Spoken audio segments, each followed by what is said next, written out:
सीने को छलनी कर देगी, याद नहीं रहता। तुम्हें लगता है ये सामने रखी 10 किताबें तुम्हारी दुश्मन है। अगर नसीब से तुम्हारे पिताजी फौजी हैं तो पूछना कि जब सामने 10 दुश्मन हो तो उनका मुकाबला कैसे किया जाता है। अंतिम सांस तक लड़ करके, अपनी माँ का कर्जा खून से चुका करके। क्या तुम अपने माँ बाप के लिए उनको हर टाइम पढ़ते रहने का झूठा दिलासा देना बंद कर सकते हो?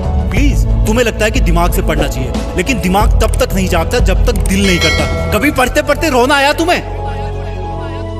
कभी पढ़ते हो आंखों के नीचे रखा पेज गिरने वाले आंसू की वजह से खराब हुआ है? कभी इमोशनल होने के बाद सिर्फ ये ख्याल आया कि मुझे अब दुनिया से कोई मतलब नहीं है और बस मुझे पढ़ाई करना है? अगर दुनिया में सबसे मुश्किल और रिस्की काम है तो वो है अपने बच्चों की अच्छी लाइफ के सपनों के लिए खुद के सपने छोड़ देना, क्योंकि पेरेंट्स को नहीं पता होता है कि उनके बच्चे उतनी मेहनत नहीं कर रहे होते जितना उनको लगता है।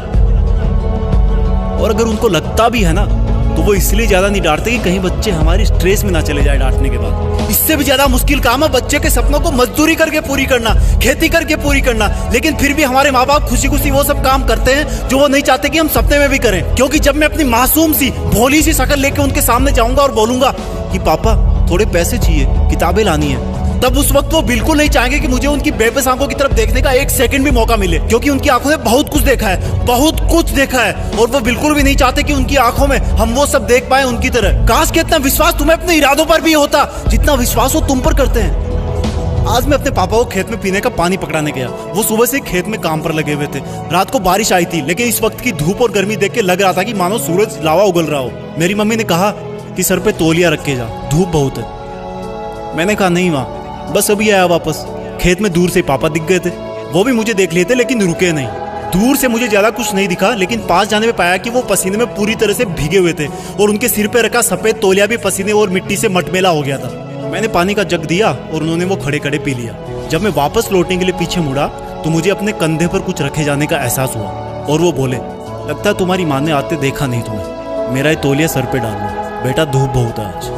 थैंक गॉड मैं उनकी बात सुनने से पहले ही मुड़ चुका था, नहीं तो मेरी आंखें इस एहसान को उठा नहीं पाती। पापा ने मुझको तौलिया नहीं, एक बहुत बड़ी सीख दी थी कि जिस काम को वो कर रहे हैं वो कभी नहीं चाहते कि वो काम मैं भी करूं। और मैंने अपने आप को चेतावनी दी कि मैं कर क्या रहा हूं, 10 किताबों को सामने रख के मेहनत करने का ढोंग रचा करके। तुम्हारे दिमाग में जो लड़के लड़की वाला घुटरगु चलता रहता ना हर टाइम, ये सब उम्र का खेल है। हर कोई पैदा होता है, बड़ा होता है और फिर बूढ़ा होकर मर जाता है, लेकिन फिर भी पूरी उम्र उसको यही लगता है कि मैं तो हमेशा ही जिंदा रहूंगा और बस इस धरती के लग्जरी और सुखों में लग जाता है। और एक्सक्यूज सुनो, फिर एंटरटेन भी तो जरूरी है, मूवी भी ना देखूं क्या?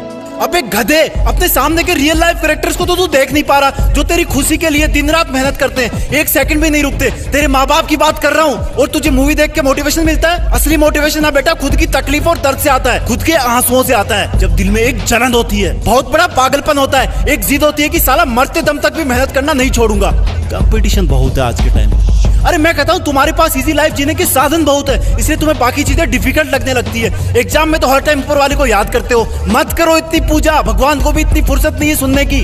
अगर कर सकते हो तो प्लीज खुद को झूठे मेहनत के शीशे में मत देखो। अगर कर सकते हो तो मेहनत करके, पढ़ाई करके, ज्ञान हासिल करके, पैसे कमा करके अपने माँ बाप को भी थोड़ी जिंदगी जी लेने दो यार। 20 बरस हो गए उनको तुम्हारी सेवा करते हुए। कम ऑन, तुम कर सकते हो, come on, you can do it. Be a topper, तुम्हें टॉपर बनना है, तुम्हें जीतना है। You are born with a purpose.